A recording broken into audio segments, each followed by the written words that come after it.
नमस्कार, तळोदा वृत्तांकनमध्ये आपलं स्वागत आहे। जर आपण नवीन असाल तर कृपया चॅनलला लाईक आणि सबस्क्राइब करा व बेल नोटिफिकेशन ऑल वर सेट करा। महाराष्ट्रामध्ये राज्य अनुसूचित जमाती आयोग स्थापन, आदिवासी समाजासाठी ऐतिहासिक निर्णय। तळोदा शहादा मतदारसंघाचे आमदार राजेश पाडवींकडून राज्य शासनाचे आभार।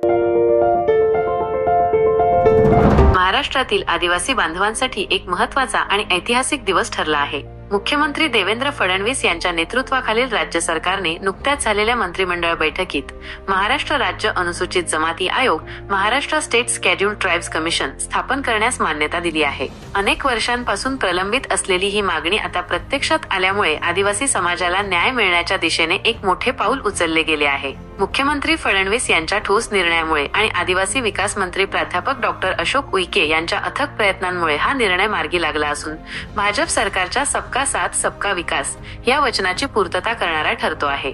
या आयोगाला वैधानिक दर्जा देण्यात येणार असून त्यात एक अध्यक्ष आणि 4 अशासकीय सदस्यांचा समावेश असेल। आयोगाच्या कामकाजासाठी 26 नवीन पदांची निर्मिती करण्यात आली आहे। तसेच कार्यालयीन जागा, कर्मचारी आणि आवश्यक सुविधांसाठी सुमारे 4.20 कोटी रुपयांची तरतूद करण्यात आली आहे। हा आयोग महाराष्ट्र राज्य अनुसूचित जमाती आयोग या नावाने स्वतंत्रपणे कार्य करेल। या आयोगाच्या स्थापनेमुळे अनुसूचित जमाती समाजाच्या प्रश्नांवर थेट आणि तातडीने निर्णय घेणे शक्य होणार आहे। शिक्षण, आरोग्य, रोजगार, जमीन, पाणी, रहिवास आणि विविध योजनांची अंमलबजावणी यांसारख्या क्षेत्रांतील अडचणींचा वेळेवर मागोवा घेऊन त्यावर ठोस उपाययोजना राबवता येतील। शासनाच्या विविध योजना आणि सवलती आदिवासी समाजापर्यंत पोहोचतात की नाही यावर आयोग बारकाईने लक्ष ठेवेल आणि गरजूंना न्याय मिळवून देईल।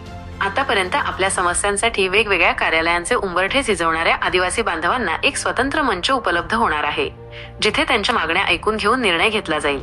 मुख्यमंत्री देवेंद्र फडणवीस यांनी या निर्णयाबद्दल बोलताना सांगितले की अनुसूचित जमातींच्या सशक्तीकरणासाठी आणि त्यांच्या न्याय हक्कासाठी हे एक निर्णायक पाऊल आहे। आमचे सरकार केवळ घोषणा करत नाही तर कृतीवर विश्वास ठेवते। तर आदिवासी विकास मंत्री प्राध्यापक डॉक्टर अशोक उईके यांनी समाधान व्यक्त करत म्हटले की हा आयोग म्हणजे आदिवासी समाजाच्या आवाजाला एक अधिकृत आणि प्रभावी मंच आहे। हा निर्णय त्यांच्या आत्मसन्मानाचा आणि आत्मविश्वासाचा विजय आहे।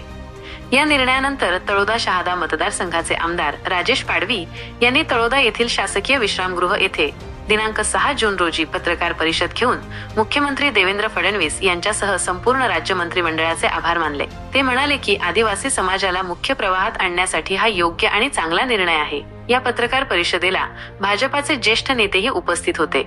हा निर्णय म्हणजे महाराष्ट्राच्या विकासाच्या प्रवाहात आदिवासी समाजाची सशक्तपणे जोडणी करण्याचा ध्येयवादी आणि दूरदर्शी निर्णय मानला जात आहे। पिढ्यानपिढ्यांच्या प्रतीक्षेला पूर्णविराम मिळाल्याने आदिवासी समाजात आनंदाचे वातावरण आहे।